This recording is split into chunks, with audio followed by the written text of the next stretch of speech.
for the TGC Tours community. If you like the content that you are seeing, please consider hitting like and subscribe. It helps the channel quite a bit, and it also helps me to know what it is that you guys are liking about the content that I'm creating. Today, we are going to look at the top 5 mistakes that course designers make when creating courses for PGA Tour 2K21 as it for TGC Tours. Couple of disclaimers. The course that I'm going to use is not a course that I imagine was created with the intention of being in the TGC Tours database, and it's quite extreme. So this is not a typical type. These are kind of exaggerated mistakes. They're exaggerations of mistakes that designers commonly make. Another disclaimer is that I'm far from the authority when it comes to course design on PGA Tour 2K21. Crazy Canuck 1985 and B101 TGC are the two kind of main ones that have tutorials and some really cool videos. I'm going to link them in the description below so that you guys can check them out and get some ideas of how to fix some of these mistakes that I'm going to point out. Without further ado, though, let's get going. And again, this is not a course I would expect to be in the TGC Tours database. I didn't want to pick one that had been attempted to be, because I don't want to make fun of anybody. Okay, so in no particular order, the first thing that I see a lot is not looking at the view behind the player.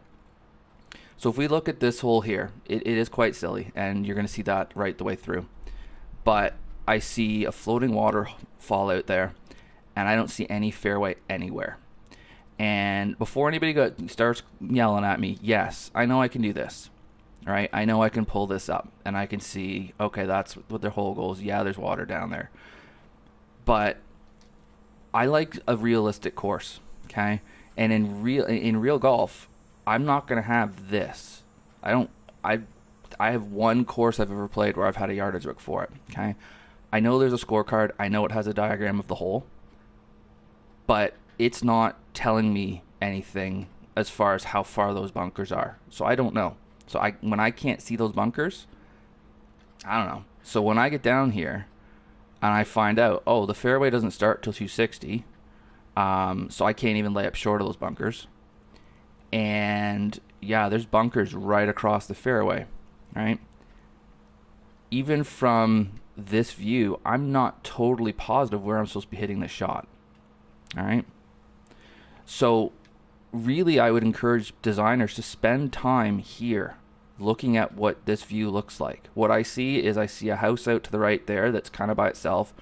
This gigantic building to my left, I'm not too sure why that's there.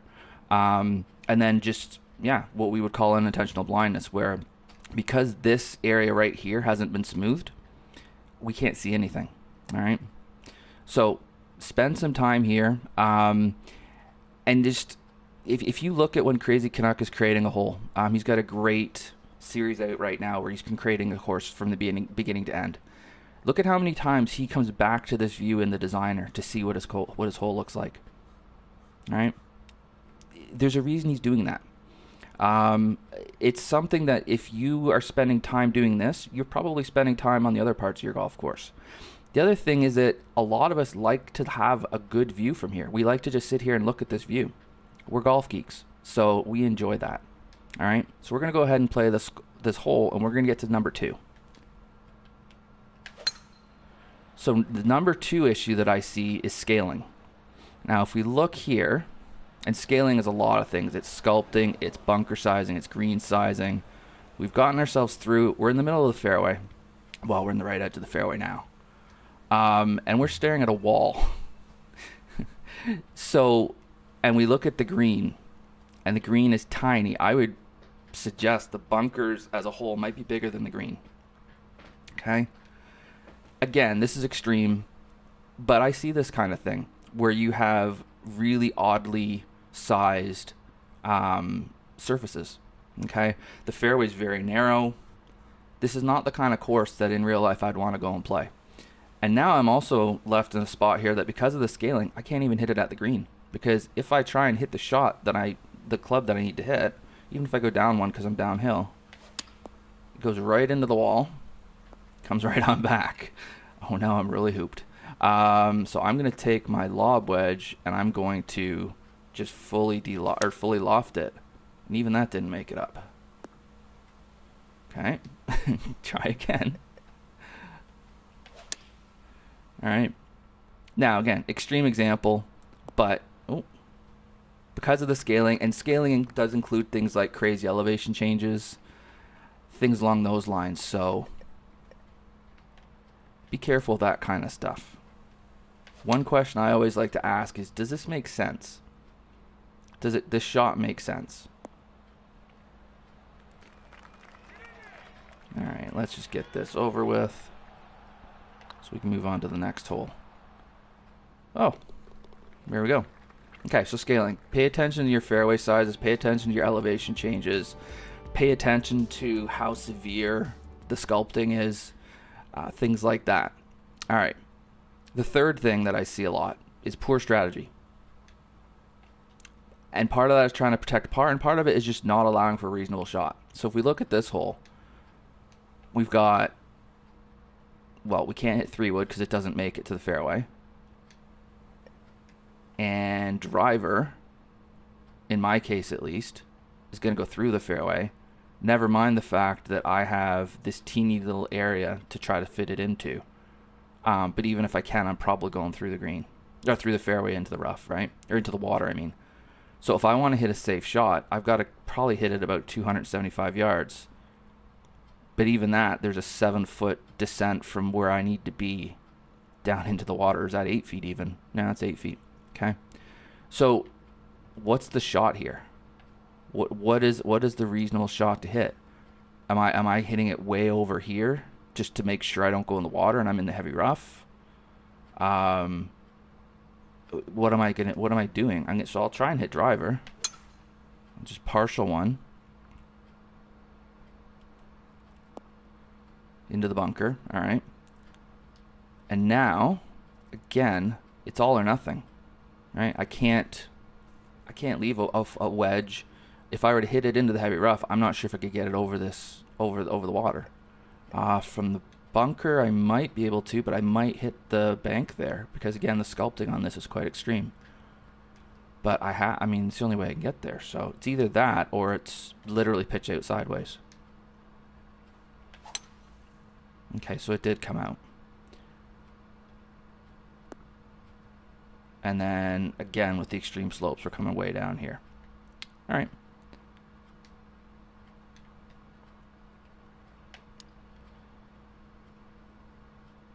Oh. Well, we make eagle somehow. Double eagle. That's a nice way to start. Okay, so again, when it comes to strategy, the questions again I ask are, does the shot that I'm being asked to play make sense? And if you watch a lot of the other videos on my channel, the playthroughs that I do, you'll see it come up quite often where it'll be 195-yard par 3, where there's maybe 10 feet between the front of the green and the hole, and maybe 15 or 20 feet behind it. And there's a bunker right in front of the green too. And the question I ask then is what shot do I hit here? Like how can I get this anywhere near the hole? And the answer is you can't, right? I don't mind difficult holes. I don't mind difficult shots. I don't mind shots where it's a pin, like a sucker pin, where maybe you really shouldn't go for it because if you don't pull the shot off, you're dead, right? You're in water or you're somehow in bad shape. But what I do mind is a shot that's impossible. So, and I think that's the genius of creating good strategy on a course is creating some of those pins where, yeah, you might be able to get it close.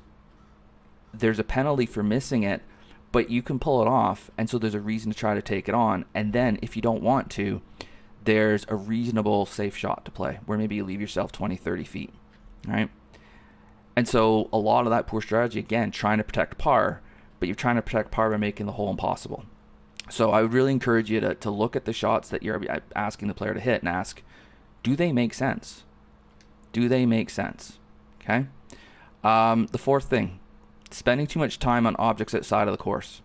So if we went back to the first hole, or even the second hole there, right? We've got floating waterfalls. We've got, I guess those are lighthouses. We've got high rises in the middle of nowhere. We've got a boat over there that comes into play a little ways along. We've got some tournament objects, right? So this might not be the greatest example of it, but waterfalls have become a bit of a meme on my Twitch channel. By the way, I stream to Twitch Monday to Friday. Link in the description. And they've become a meme because there's so many new designers that put waterfalls in their course and don't really need to, right? And they focus on all of those other cool things like these objects you see here, but then create a crummy golf course. So one of the things I'd really be suggesting to a person like that is focus on your golf course. And I've done that in my other playthroughs as well. Focus on the golf course. Don't worry about the outside stuff until you've got a really good golf course. Neighborhoods, cars, cart paths, animals. The list goes on and on of the things that people put in the courses before they're really ready to do it.